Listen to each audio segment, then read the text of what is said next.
Welcome everyone to the Vested Interest channel. This is Shane back for a Stock Pick of the Day video. This one will actually be a recommendation from Justin back on our Kinsale Capital video that we did last week, Stock Pick of the Day video that we did last week. Should we look at Comcast? They are doing the Versant spinoff. Can you go into how that may affect things? I'm definitely going to look at Comcast. We will talk a little bit about that spinoff. Thank you for the recommendation, Justin. Now, this is the criteria we will be running through in this video. It must meet 5 of 8 to make it onto my watch list. This is just a screener for an initial watch list. Doesn't mean I'm going in deep on the financials, not looking at their balance sheet or their income statement, which you should do if you are interested in buying stocks. So this will be just the initial screener, and we will be running through this criteria on the video here. And again, it must meet 5 of 8. If it was a company out of the financial sector, we would add in price to book, and then it would be 6 of 9. All right, back to Comcast. Check them out on their homepage, corporate.comcast.com. That's corporate.comcast.com. Again, corporate.comcast.com. That is their homepage where I pulled this information from. As a global media and tech company, Comcast reaches hundreds of millions of customers, viewers, and guests with world-class connectivity and platforms and beloved content and experiences. That doesn't really tell you much, but basically Comcast provides internet connectivity. They provide entertainment through media sources. They have Paramount. They have several other entities underneath their overall umbrella, as well as Universal Studios, I believe, is under their umbrella. So that's also entertainment arm as well. But they are a media company. They're providing content, whether that's movies, TV shows, like I said, the theme parks that you want to go to, whatever you're into, they've got something as far as entertainment for you. Now, I don't know much about the spinoff. I have not really looked deep into it, and it has not happened yet. It looks like it's going to happen in December. But it's really going to come down to how much debt is offloaded from Comcast under the other entity. I don't know that those numbers have been released yet, so you'd have to look at that later on after all the numbers are out. But this is a quick AI overview here. Comcast is set to spin off its cable television networks into a new independent company named Versant Media Group, so that'll be the new entity. Comcast will still exist. They'll take a portion of looks like the Versant Media Company, with a distribution of shares expected to be completed on January 2nd. So the cable television networks, you'd have to look and see exactly which ones they are. Maybe it says down here. Separation announcement. Comcast boards of directors approved the spinoff in its cable television networks and digital platforming, creating Versant Media Group, which will include networks like USA, CNBC, MSNBC, and digital assets such as Fandango and Rotten Tomatoes. So that's the tech portion of there. So it looks like they're going to spin off some of that. It's going to be this new Versant Media Group, and then the rest will remain with Comcast.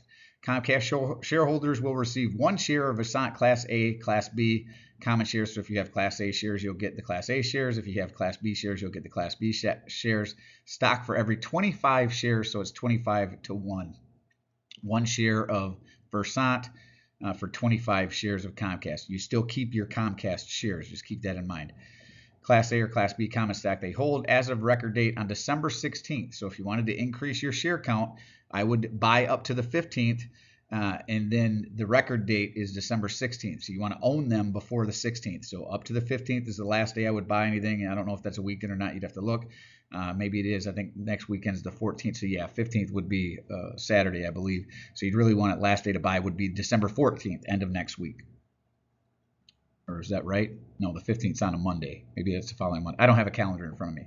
But anyways, don't buy on the 16th expecting to get a 25-for-1 split. Buy on December 15th or before.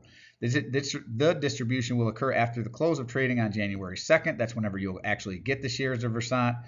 And Versant is expected to begin trading on NASDAQ. Looks like you can start buying actual shares of Versant outside of what you'd get if you had shares already from the spinoff is on January 5th. Following the distribution date, a when issued trading market for Versant shares may start around December 15th. Maybe they're going to start some buying of Versant shares early in December 15th. Looks like maybe there's opportunity there if you're interested in buying this new entity.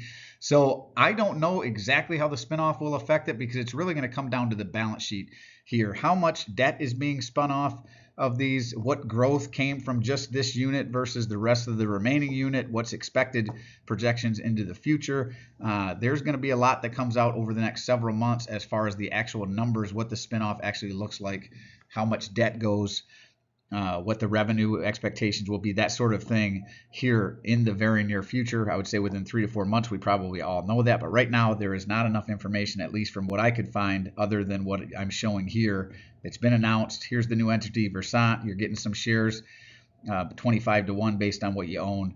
And then we'll have to wait and see what the numbers say about Comcast and Versant, how they split up the debt, what debt goes where, and how much revenue is expected to be generated by the new entity versus what was projected to be previously with Comcast as a whole.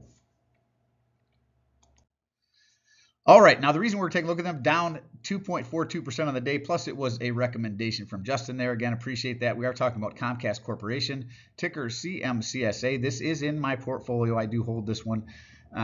So this is one that I own myself. Comcast Corporation, ticker CMCSA, is out of the communications sector. Close the day out $26.65, 52-week range, as low as $25.75, as high as $43.30. They are much closer to their 52-week low currently and not too far off of it, actually. Market cap of $98.397 billion, a beta of 0.83, so less volatile than the overall market. Price to earnings ratio extremely low, 4.43%. EPS, earnings per share, is higher at $6.02. So $4.43 per share is what you're paying for this one, and earnings per share, you're getting $6.02 in earnings. Earnings date, January 29th. Forward dividend is $1.32, which is a forward dividend yield of 4.83%. We'll see what the split per share per quarter is here towards the end of the video. Ex-dividend date, January 14th. So you got some time to buy this one before their next dividend paid out on February 4th. 1-year target estimate, $34.65. So Yahoo Finance, where I pulled this information from, does see some potential upside over the next calendar year. Jumping over to the right, I like to look at dividend yield theory to see if a company is potentially undervalued. It's a quick check. 5-year dividend yield average is what we look at first, 2.74%. We compare that to the current 4.83%. Over here, forward 4.83%, same number. Since it is higher than their 5-year average, and much higher actually, that speaks to potential undervaluation. Now here's their payout ratio, 21.59%. Low payout ratio, very nice starting dividend yield. If they're growing the dividend, which I know they are, might be a good pairing between them on this one. Now jumping down to free cash flow, I want growing free cash flow over time, because typically if a company has growing free cash flow, they can maintain that dividend, at least hopefully raise it over time, pay down some debt, make acquisitions, reinvest back into the company, or carry some of that free cash flow as cash on the balance sheet if they so choose. Now, free cash flow going back here to December 2022, $12.6 billion, 2023, $12.9 billion. So it looks like some growth there. 2024, $12.5 billion. Now there's a downturn, but trailing 12 months puts them at $18.1 billion. So big upturn there, but after a downturn in 2024. And you can see repurchase of shares. They were in 2022, $13.3 billion. Decreased. So their free cash flow, I would actually say, decreased in 2023 and 2024 because they decreased their repurchase of shares down to 11.2 billion from 13.3, and then further decreased it in 2024 down to 9.1 billion from 11.2. So you're seeing actually a steady decrease in free cash flow, at least up until the trailing 12 months. But then also keep in mind, doesn't look like they bought any shares back, at least not up to the reporting of this, which we do have one more month left in the month of December here in 2025. So maybe here towards the end of the year, they make a significant repurchase of shares. But free cash flow is up, but doesn't look like they've repurchased any shares, at least so far in the trailing 12 months. Now, jumping over to stockanalysis.com, another source I go to for information, not affiliated with stockanalysis.com. And you pick any sources that you like, but I do recommend 2, if not 3 sources, so you can make sure the information you are looking at is accurate and up to date. They have 21 analysts that have taken a look at this. They all call it a consensus buy, or they call it a consensus buy. They don't all call it a buy. If you were to go to their homepage, you'd be able to see how many might call it a potential sell, strong sell, hold, buy, or strong buy. Right there over the hold onto the buy range. and it looks like they're projecting a potential 42.65% upside, that's pretty good. And looking at their low estimate, that would be a 12.68% upside because it currently sits lower than their lowest estimate. Here's that mid-range average estimate of $37.98. That would represent a potential 42.65% upside, and if it happened to hit their high estimate of $55, that would represent a 106.57% increase from where it currently sits. But from the low to the high, right now, it's priced below all of their expectations currently. Now, jumping over to the right, a couple of statistics I like to look at: return on capital employed and earnings per share growth. For return on capital employed, I like above 10%. They're at 9.23%. So I mean just below the 10% they're looking for. And earnings per share growth, I like 5% or better. Same thing, just below it at 4.23%. Not too far off for me to, not say that's all right.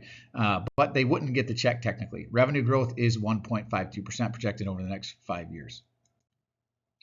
Quarterly pairs, we mentioned, I do hold this one. I didn't go snip my shares, but I have a significant position in this, well over 400 shares. I am actively buying. It is below my cost basis, one that I want to continue to add to and bring up my dividend yield, bring up my potential future return. I think this one is undervalued, but I'll talk about that a little more here in a second. Payout ratio, quarterly pair, like we mentioned, payout ratio 21.94%, so a lot of runway to continue to raise that dividend, and they are growing the dividend at 6.45%. 6 years of growth. Buyback yield is positive at 4.98%. They are pulling more shares out of the market and significantly more than they are issuing. Shareholder yield is positive at 9.88%.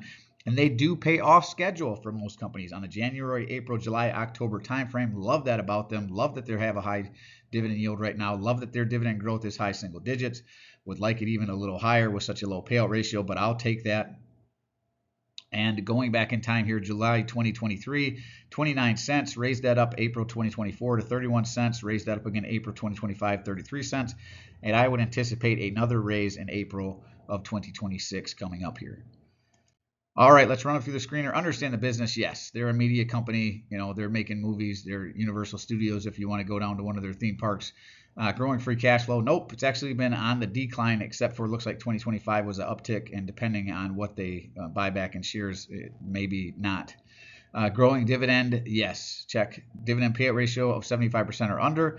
Yes, check there. Dividend yield theory says they're potentially undervalued. Yes, significantly. So it is within 15% of a 52-week lows. Check there. Now, return on capital employed is at 9.2%, so just under what I'm looking for there. So no check, but very close. Earnings per share growth, again, at 4.2%, so no check, but again, very close. But either way, 1, 2, 3, 4, 5, this one would still make it onto my watch list. It is one in my portfolio. Now their legacy cable is, in some decline. So if that is part of the spinoff, that actually, in my opinion, helps Comcast in the long term. It just really depends how this spinoff is structured, what debt is going to go with the new entity, which stays with Comcast, and then what was the spinoff entity's revenue out of the revenue that was left with Comcast as the new entity, and how fast that is projected to grow based on the new debt. These are questions we're going to have to answer over the next several months, or as soon as they release the actual information that we're able to take a look at. Before then, I won't really know how the spinoff really affects it, but I have had spinoffs in my portfolio before. AT&T was one with Warner Brothers, which is now looking to be potentially bought out by Netflix. So these things happen in the media space.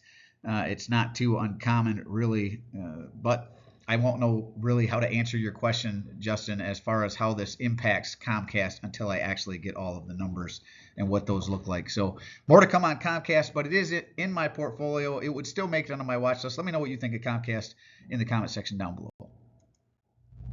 All right, that's it for this one. As always, appreciate you stopping by. If you haven't done so already, don't forget to show me some love. Hit that thumbs up, ring the notification bell. Most importantly, subscribe to the channel. Join us on this journey to financial freedom. Join the vested interest community.